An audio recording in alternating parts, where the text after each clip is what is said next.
Most people allow their fear of failure to outweigh their desire to succeed. When you're willing to fail again and again and again, when you make up your mind to become unstoppable, when you make up your mind to become a no matter what person, then that will then give birth to a part of yourself that you don't know right now. Imagine, if you will, being on your deathbed and standing around your bed, the ghost of the dreams, the ideas, the abilities, the talents given to you by life, and that you, for whatever reason, you never went after that dream. You never acted on those ideas. You never used those talents. You never used those gifts. And there they are standing around your bed, looking at you with large, angry eyes, saying, "We came to you, and only you could have given us life. And now we must die with you forever." See, most people stop short of their dreams and park and get off the highway of life because of the rejections of life. You will always be rejected. It's no big deal. Jack Canfield said rejection is a myth. It's not like when somebody says no and then they slap you. No, it's just, to me, make no your vitamin. Get excited about the no. Why? Because every time someone says no, that brings you another step to a yes. You're getting closer. Trust me, you will win if you don't quit. You will win if you don't quit. Even a broke clock is right twice a day. As you go through the challenges of life and you look at it and embrace whatever comes to you, don't run from it. Step toward it. Don't try and duck it like most people do. See, most people want it easy. See, easy come, easy what? Easy go. See, but when you go at what you're going to deal with and you deal with the difficulties of it, when you handle those hard things close at hand, making those hard decisions right now that you don't want to make, learning those things that you don't like to do, but you know that in order for you to get where you want to go, this is one of the hoops that you have to flip through. And I'm saying to you, whatever you got to do it, because if you don't, life is going to whoop you until you surrender. You have something that you brought to the universe, and that if you decide that my life deserves my developing this what I do well, and becoming the best at it, and mastering myself, and seeing what I have within me, if you decide to drop your buckets where you are and develop your gifts, I grant you, you'll never ever be without. I grant you that your gifts will take you places that will literally amaze you. I grant you that if you begin to work to develop your gifts, you'll develop a strong sense of happiness. You'll get a larger vision of yourself, because part of beginning to get a larger vision of yourself, all of us need some area of our lives where we can have a feeling of competence. That people know when they think about this area, that's something you do. That you eat and sleep that, and that you do that,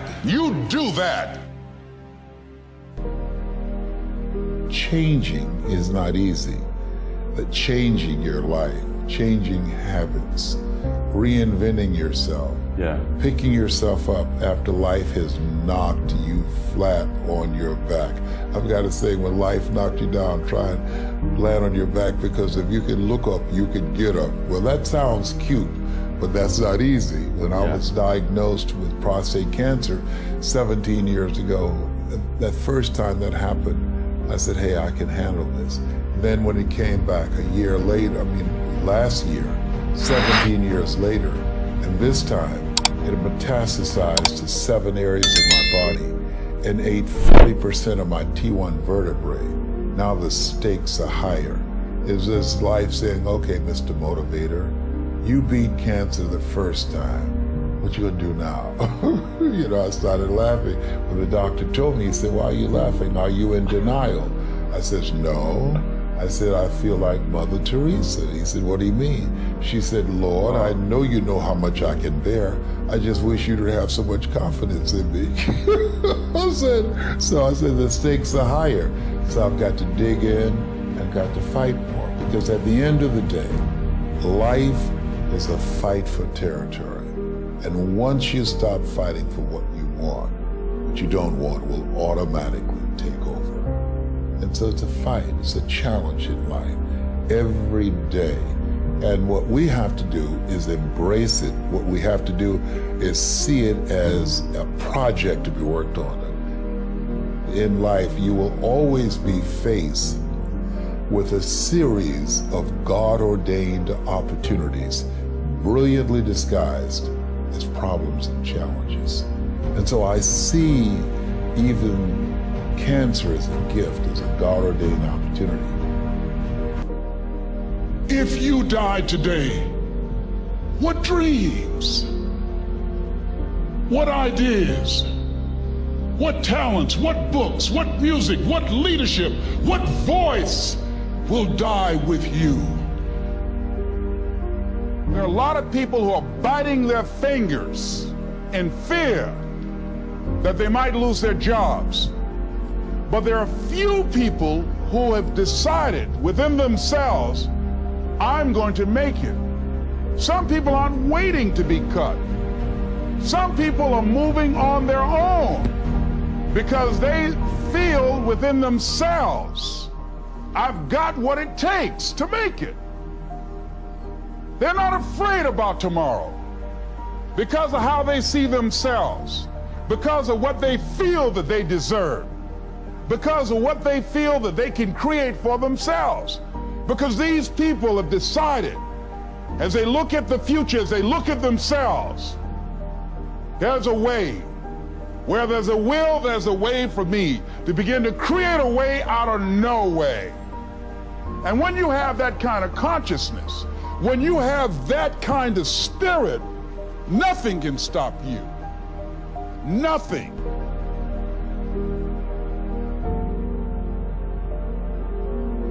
There's no secret to success.